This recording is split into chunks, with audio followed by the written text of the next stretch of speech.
Сәлеметсіңдер ме балалар? Барлықтарыңа жақсылықты тілей отырып, бүгінгі сабағымызды бастаймыз. Бүгінгі сабағымыздың тақырыбы біз адал елдің ұрпағымыз, адал және ақкөңіл болу. Сабағымызды шаттық шеңберімен бастаймыз.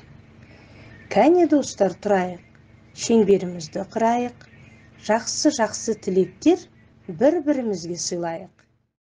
Балалар, адамдық, ақкөңілділік, адамгершілік қасиет болып табылады. Адал, ақкөңіл адамдар басқаларға тек жақсылық тілеп жүреді. Балалар, ертегілер туралы көп нәрсе естіген шығарсыңдар. Атадан балаға жеткен халқымыздың тәлім тәрбиелігі мол мұрасы адалдықты, адамгершілікті, қайырымдылықты, мейірімділікті дәріптейді. Ертегі бұл асыл қазынамыз. Тыңдап отырсаңыз, қазақтың қай ертегісі болсын, баланы жаманнан, өтіріктен, зұлымдылықтан аулақ болып, жақсыға үйір болуға, мейірімділікке, адалдыққа, әділеттілікке үйретеді. Әрқашан әділдік пен адалдық, татулық пен бірлік, ынтымақ жеңетінін көрсетеді. Адалдық туралы түсінікті кеңейту үшін дәйек сөзбен таныс болайық. Адалдық жүрген жерде адамдық жүреді. Сұраққа жауап беріңдер. Бірінші сұрақ: дәйек сөздің мағынасын қалай түсінесіңдер? Екінші: адал адамдардың бойынан қандай ізгі қасиеттерді байқадыңдар? Үшінші: адал, адамгершілігі мол адамдарға мысал келтіріңдер.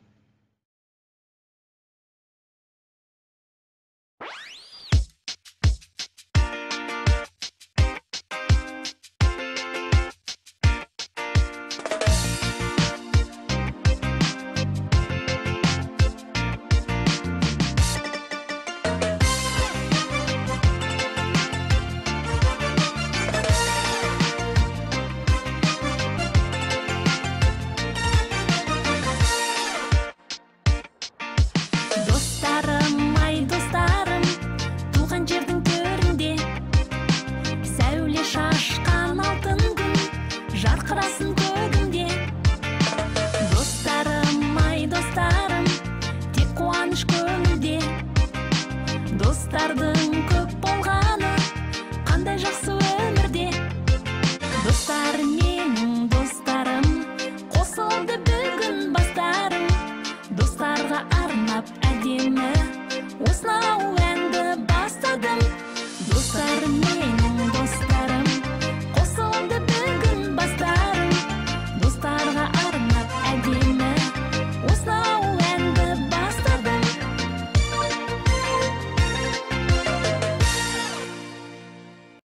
Балалар, білесіңдер ме? Адалдық адам бойындағы асыл қасиеттердің бірі. Балалар, тақырыпты аша түсу үшін ғажайып адам атты ертегіні тыңдауға шақырамын. Ғажайып адам. Ертеде бір ғажайып адам болыпты. Ол кедей-кепшіктерге көмектесіп жүріпті. Бір күні ғажайып адам жоқшылықтан жүдеген баланы көреді. Ол баладан: «Балақай, саған не болды?» деп сұрайды. Ешкімнен қайырым көрмеген бала оған: «Сіз маған көмектесе аласыз ба?» дейді мұңайып. «Мен 3 тілегіңді орындай аламын». Қуанып кеткен бала: «Менің бірінші тілегім халқымның тұрмыс тіршілігі жақсарып, бейбітшілік орнаса деймін. Екіншісі, ата-анамның еңбекпен еккен егіні қаулап шықсын деген тілек. Ал үшіншісі, сіз сияқты ғажайып адам болсам шіркін» дейді. «Балақай, мен сенің 3 тілегіңді орындаймын, бірақ саған қоятын бір сұрағым бар». «Ол қандай сұрақ?» «Неге мен сияқты ғажайып адам болғым келеді? Сіз сияқты адамдарға көмектескім келеді». Ғажайып адам баланың жауабына риза болып, оның 3 тілегін де орындайды. Ал бала ата-анасына, өзіне жақын жүрген барлық адамдарға жақсылық жасап, ол да ғажайып адам атанады. Ертегі сендерге ұнады ма, балалар? Сендерді де ғажайып адам секілді әртүрлі дұрыс әрекеттер жасауға шақырамын.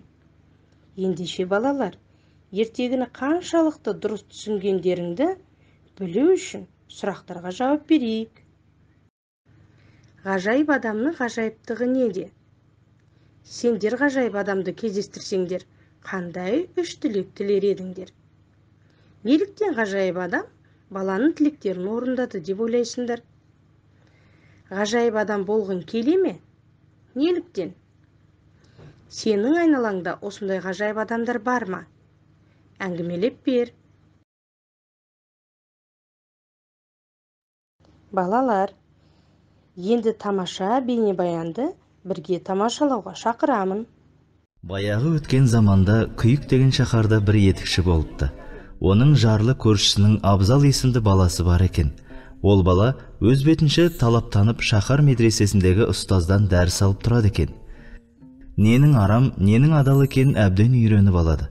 Бір жағынан ата-анасының да айтқанынан шықпайтын тіл алғыш, адал, көркем мінезді ұл болып өседі. Бұл бейшара өз нәпақасын өз тауып ата-анасына көмектессін деген ойымен оны қасына көмекші етіп алады. Ерінбей жалықпай етікшіліктің бар қыр-сырын үйретеді. Бала бір күні етікшінің етік жамағында үнемі жібін түймейтіндігін байқап қалыпты.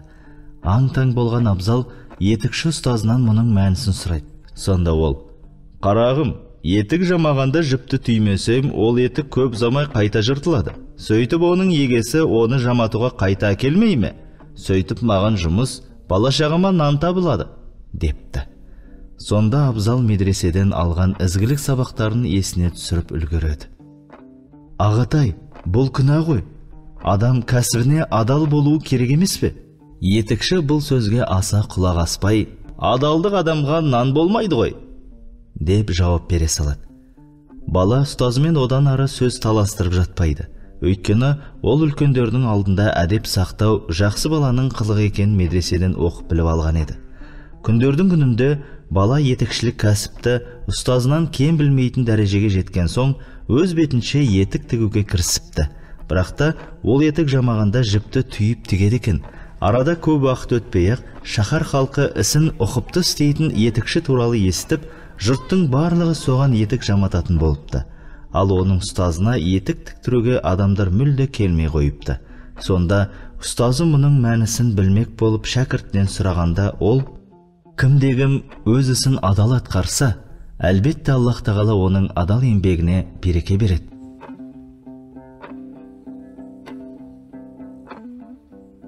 Баланың еңбекте бағы жануына оның медреседе алған білімі себепші болса керек. Өйткені ондағы ғалым кім қандай іспен айналыспасын, сол істің хас шебері болу тиіс деп жиі қайталайды екен. Балалар, естеріңе сақтап алыңдар. Адалдық адам бойындағы таза ниет, ар-ұятқа сәйкес келетін әрекеттер, борышына жауапкершілікпен қарау. Шығармашылық жұмыс. Бірінші тапсырма. Төменде берілген тапсырманың кілтін пайдалан. Әріптерді орындарына дұрыс қойсаңдар, сабақтың дәйек сөзін оқисыңдар. Төменде берілген сөздерден нақыл сөз құрастырыңдар. Мағынасын түсіндіріп беріңдер. Тиісті сөздер: ісіңе, сенбе, адал, сен, күшіңе. Балалар, бүгін сендер адалдық бойынша құнды мәліметтер алдыңдар. Өмір бойы бақытты болғың келсе, адал адам бол. Ал балалар, өздеріңнің көңіл күйлеріңді смайлик арқылы көрсетіңдер. Аман сау болыңдар балалар. Осымен біздің сабағымыз аяқталды.